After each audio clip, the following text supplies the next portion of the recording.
Buenos días. Buenos días, Nelson. Un saludo.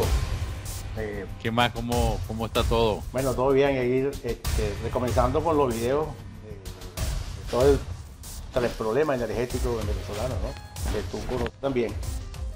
Y, y bueno, para que nos traiga un poco ahora que parece que llegó el racionamiento de la gasolina para quedarse, ¿no? Bueno, Algo leí exactamente. en un artículo que escribiste.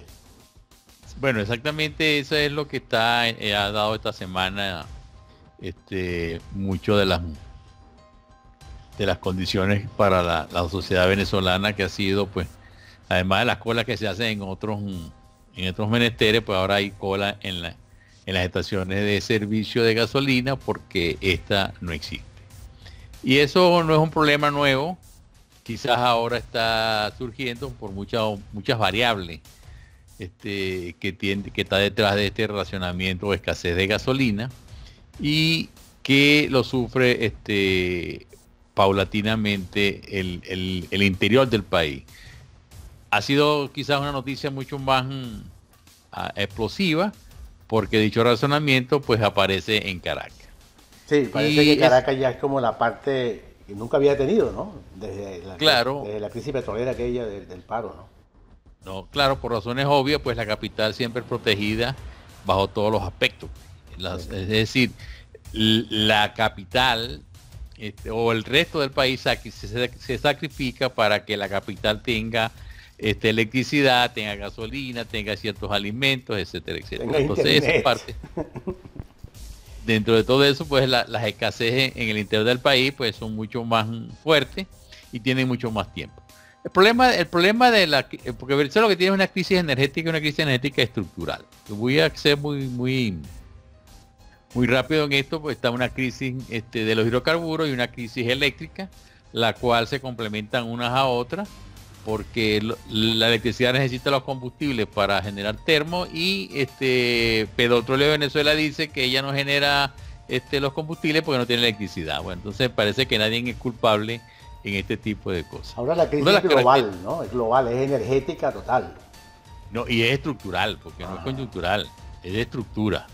Una de las condiciones que se establece en lo que es la gasolina, vemos pues que las refinerías no están actuando o trabajando, operando a la capacidad de diseño. ¿Eso Ajá. qué implica? Bueno, que a menor capacidad de alimentación o de operación, menor producto produce la refinería, ya sea en gasolina, ya sea diésel, ya sea jet fuel, etcétera, etcétera. Hoy en día esas refinerías, el parque refinador venezolano, está en el orden del 30%. Eso Imagínate, o que sea, hay implica 70% que está que está fuera. paralizado. Y lo cual es correlativo con lo que ocurre con la producción de petróleo, donde se ha perdido 1 millón de barriles, ¿no? Exacto. Entonces, esa pérdida de capacidad operativa de la refinería, lo que hace que tú produzcas menos gasolina y menos diésel. Eso implica pues que el gobierno tiene que ir a importar gasolina porque no tiene cómo producir. La importación de gasolina, básicamente hoy en día puede estar en el orden de los 80.000 barriles de gasolina para satisfacer el mercado interno, y la otra parte es el diésel, que está más o menos en la misma cantidad volumétrica. O sea que podemos decir que Venezuela hoy está importando alrededor de 160.000 barriles diarios de combustibles diésel y gasolina para satisfacer la demanda O del sea, lo está mercado interno. importando ya producto final, ¿no? Diésel y Sí, gasolina. eso es correcto, Terrible, eso es ¿no? Porque correcto. eso es casi probablemente algo así como el 16% de lo que se produce en petróleo. Sí, sí, sí, cómo no. Entonces te pones a ver que esa capacidad de producción de crudo, que es la otra parte que tiene la otra pata que tiene esta crisis, es que la cantidad, la calidad, perdón, la calidad de los crudos que se están produciendo en Venezuela es crudos pesados y extrapesados. Eso implica que la calidad que está entrando a la refinería no es el adecuado. Para eso también se importan crudos livianos para alimentar la refinería y mejorar la calidad de insumos de crudos a la refinería. Pero el problema quizás no está allí, y ahí es donde viene la parte que tú quizás debemos de complementar, que es que el problema no radica en que una empresa o un país importe este producto y crudo, pues eso se hace normalmente. La problemática es que en este caso Venezuela, siendo el primer país, como se vanagloria la revolución de tener las reservas más altas de petróleo, pues está inmersa en una crisis energética. Entonces, la otra condición es que si tú tienes dinero, dólares, para importar, bueno, no hay ningún problema, que eso es lo que venía sucediendo hasta quizás mediados del año pasado. Bueno, es la balanza de pagos de PDVSA, ¿no? El petróleo que producía y exportaba y todo lo que son productos de petróleo, incluyendo petróleo que se importase, ¿no? La diferencia tiene que ser sustancialmente mayor en términos de exportación e importación para que entonces le alcance las divisas para todas sus necesidades, ¿no? Entonces tú tienes también una escasez de divisas. Además de todas las demás escasez, también hay una de divisas. Entonces tiene la problemática que se comenzó a presentar a mediados del año pasado, donde Venezuela perdió el crédito internacional y ahora todas las compras que va a hacer en cualquier rubro, especialmente ahora en materia de importación de combustible, tiene que ser cancelado con anterioridad. Es decir, si Venezuela no paga, el producto no llega al país. Y eso es lo que ha pasado por ahí, que se ve en la prensa, de que se regresa un barco, se regresan 2 barcos, los barcos están pero no llega.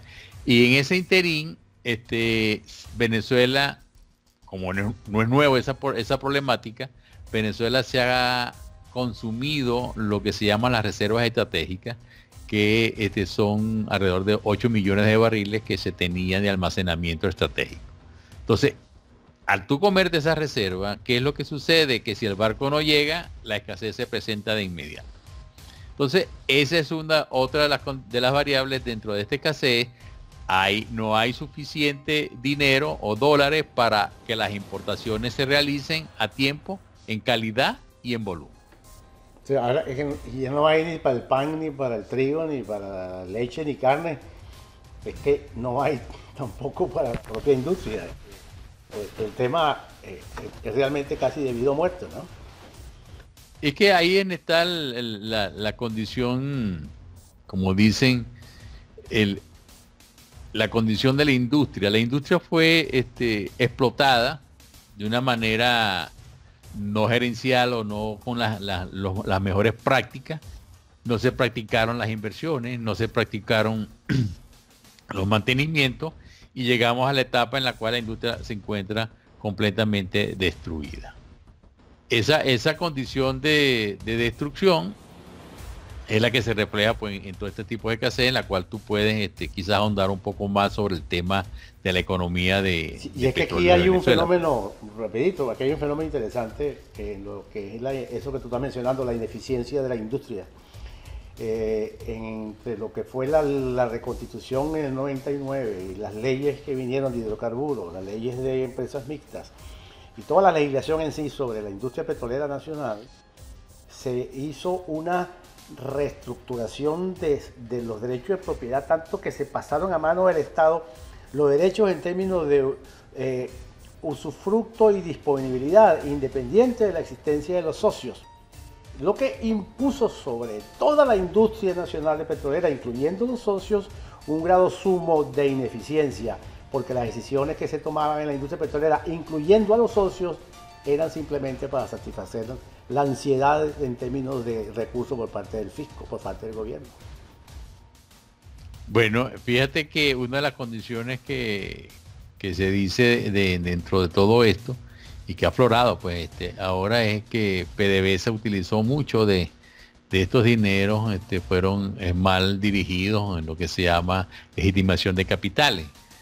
Eso ha llevado al mundo a tener cierto recelo, vamos a ponerlo así, de las operaciones financieras y económicas de Petróleos de Venezuela. Tanto que tener deuda de PDVSA en bono prácticamente es una raya y tú no sabes qué va a pasar contigo, si tú puedes cobrar, si no puedes cobrar, y de repente termina un banco o un tenedor de un bono de PDVSA con problemas por legitimación de capital.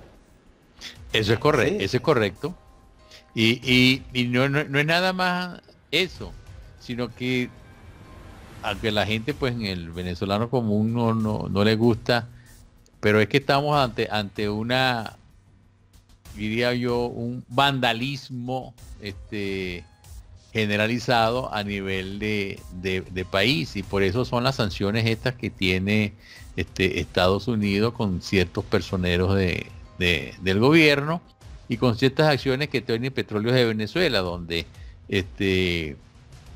PDVSA no puede hacer todas las transacciones financieras que antes hacía de una manera libremente. Perdió el banco que le hacía corresponsalía, que le ayudaba a hacer todas sus operaciones en dólares, en el mercado internacional, lo perdió. Ya nadie quiere trabajar con PDVSA, por riesgo de que una de esas transacciones termine en una legitimación de capitales, y en consecuencia pues la legislación americana es muy dura en estos términos, muy dura.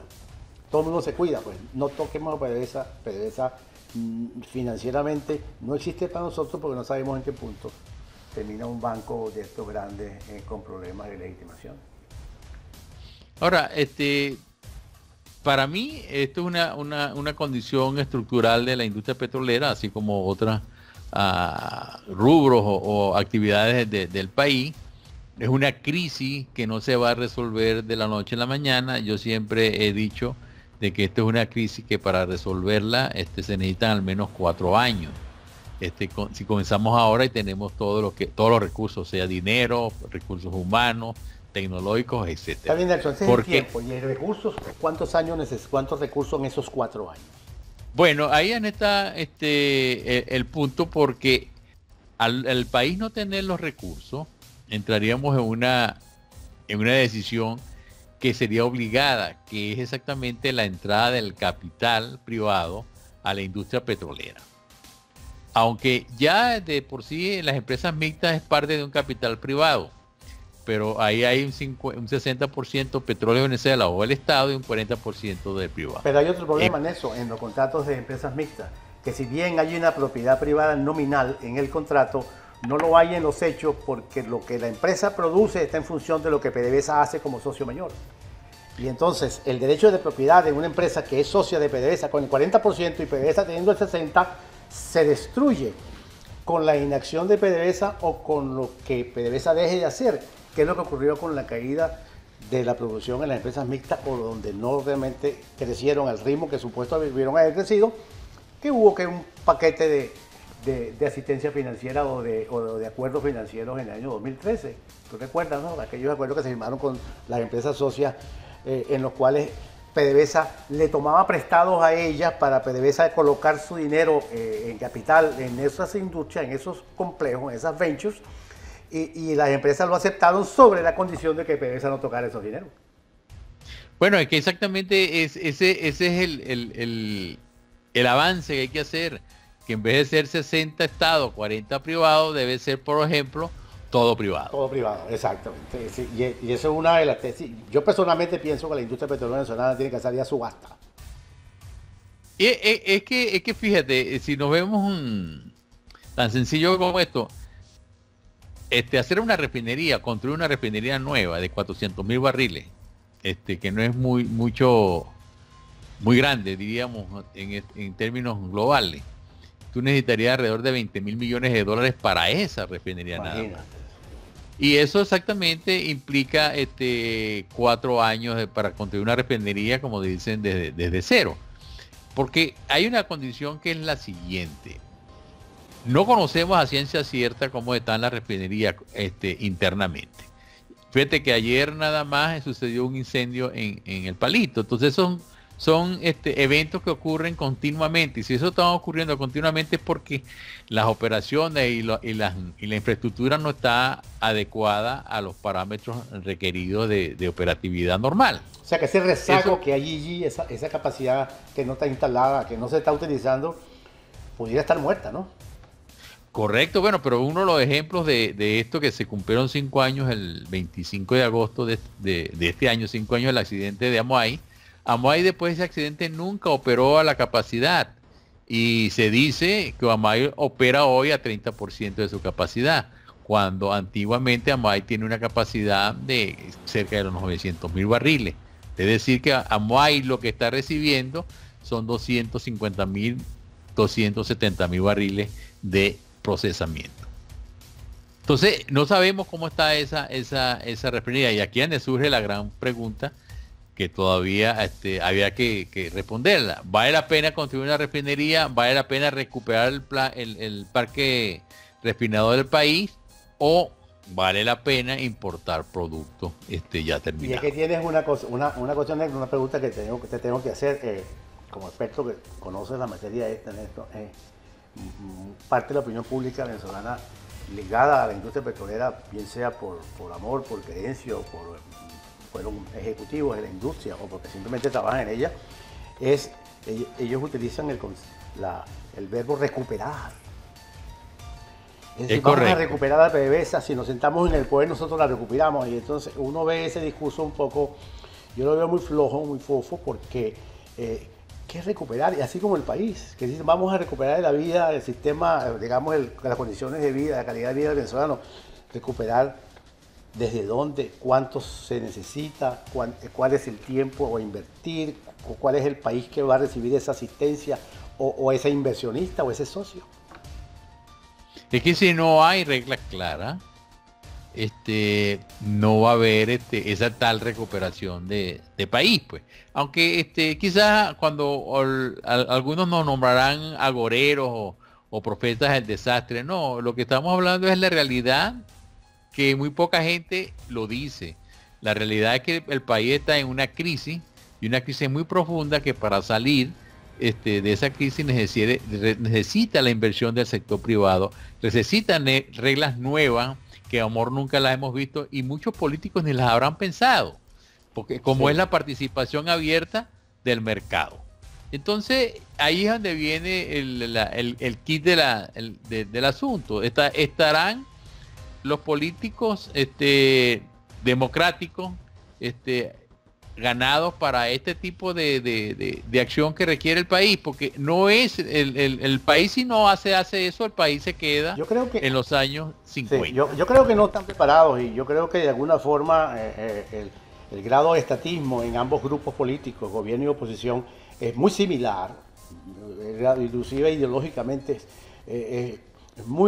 son vecinos, no difieren mucho en cuanto al tamaño del Estado y en torno al manejo por parte del Estado, lo que llaman empresas estratégicas o básicas.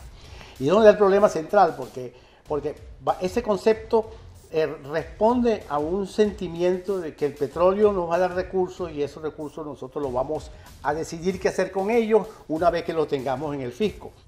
Hay un problema con el estatismo que bordea la política venezolana, y que es común a ambos sectores de la política, gobierno y oposición, porque la esperanza es que el petróleo genere renta, genere dinero que vaya al fisco y ellos puedan gastarlo a través del presupuesto, lo puedan distribuir, que es lo que se ha hecho durante décadas. Eso está sembrado en la cabeza del venezolano de todos los niveles. Todo el mundo espera que el petróleo le dé, y todo el mundo espera tener del petróleo para repartir y para dar, por supuesto, alimentar la corrupción. ¿Cómo hacemos con eso, Nelson? ¿Cómo hacemos ese cambio importante del venezolano en la forma de ver el petróleo? Y por eso es que no es no está como muy preparado para que el sector privado, el capital privado, llegue de lleno a la industria petrolera y pueda invertir, e inclusive puede llegarse al momento en el cual no hay regalías y muy pocos impuestos, porque la industria supuestamente estaría bajo recuperación en manos del sector privado. Por lo tanto, no va a haber renta petrolera. ¿Cómo resuelve políticamente? ¿Cómo va a ser el venezolano, el sector político, cómo puede reaccionar frente a eso? Bueno, yo creo que quien primero tiene que reaccionar exactamente es el sector político, y entender que el petróleo no puede ser de ahora en adelante la única fuente de ingreso. No hay que le da la palabra de riqueza, de ingreso que necesita la nación para su desarrollo. Tiene que buscar otras opciones de obtener ingresos, y eso se obtiene nada más con el trabajo. O sea, el rentismo para mí murió en Venezuela. Por más que sigas produciendo, los volúmenes de producción no tienen en el mercado internacional los precios que tuvieron hace 5 o 6 años atrás de ciento y tantos dólares el barril. Eso no va a volver. Eso es un cambio de paradigma dentro de la industria petrolera internacional. Y eso tiene un problema adicional, y es que el Estado carga hoy con una deuda que es aproximadamente 100% de su PIB, y parte de esa deuda inmensa la tiene la industria petrolera, lo que quiere decir que al mismo tiempo que el inversionista privado esté produciendo, lo que pueda quedar allí es para pagar la deuda. Si es que queda algo de renta, pero como tú lo dices, la renta petrolera ya simplemente es historia. E inclusive, y es la otra pregunta que te hago, Nelson, ¿será que hemos llegado al final de la Venezuela petrolera, incluyendo algo que le pasó a Indonesia años atrás con una empresa que era Pertamina, que terminó cerrando y se acabó no solamente la empresa, sino se acabó el petróleo en Indonesia? ¿Algo de eso? Algo de eso existe y hay, porque elevar un potencial de producción, que lo hablamos en otras oportunidades, no es nada fácil. Tú necesitas inversiones, necesitas una serie de cosas y necesitas tiempo. Y mientras ese tiempo transcurre, el mundo energético internacional pues irá cambiando, irá haciendo otras cosas que ya la estamos viendo, como es el desplazamiento de los hidrocarburos en la matriz energética, etcétera, etcétera. Pero yo creo que siempre habrá opciones de cómo manejar la situación. Lo que sí, vuelvo y repito, la renta petrolera no es la que existió anteriormente, no va a existir más, y hay que buscar otras opciones. Fíjate los niveles donde estamos hoy, Nelson. La industria petrolera, la industria que era el 23-24% del PIB, hoy va a ir al 5-6%. Y el ingreso petrolero fiscal es cero. Es decir, ajá. Es que ese es el gran problema. Tú no tienes ingresos. Exactamente. Porque todo lo vendiste. Sí, y además el país terminó dañado totalmente, sin empresa privada, sin capital privado, sin empresas mixtas, ni empresas públicas que antes eran privadas y también están destruidas. Es decir, la situación es terrible, ¿no? Además, mi visión de esto, Venezuela está en grado sumo de una dimensión de Estado fallido. Bueno, eso es muy cierto, pero ya para finalizar yo podría decir lo siguiente, Alexander. Dime. PDVSA fue exprimida tanto por todos por todo el socialismo de latinoamericano, que ya PDVSA pues es una vaca flaca, es una industria que solamente es un cascarón. Y mucha gente se pregunta, ¿qué pasó si la caja fuerte de PDVSA estaba llena y ahora está vacía? Ese es el gran problema del país. El gran problema con un éxodo de venezolanos hacia el mundo que ya pasa de los 2,5 millones, y con casi medio millón de venezolanos entre Colombia y Brasil, con nivel de refugiados. La clase media ida por el mundo con sus activos, lo que pudo sacar. Es decir, el empobrecimiento realmente es grave lo que ha pasado en Venezuela. Es caso único en los últimos 60 años después de la Guerra Mundial. No había pasado con un país una cosa similar, ni siquiera al nivel de Zimbabue. Lo que Venezuela ha perdido desde el país que éramos hace 30 años a hoy, ¿cómo recuperarlo? Bueno, fíjate que, y ya sí para concluir, hay una palabra que se le dice a Nelson Rockefeller, que decía que la mejor empresa del mundo es una industria petrolera bien manejada, y la segunda mejor negocio era una empresa petrolera mal manejada. Pero es que aquí los socialistas vieron ese paradigma. Terminaron acabando con todo, ¿no? Sí. Bueno, Nelson, Alexander, será para la próxima. Este tema pique y se tiende, no hay forma de que termine, y todavía estamos en el campo de las consecuencias. ok, hasta una nueva oportunidad y saludos a todos. Hasta luego.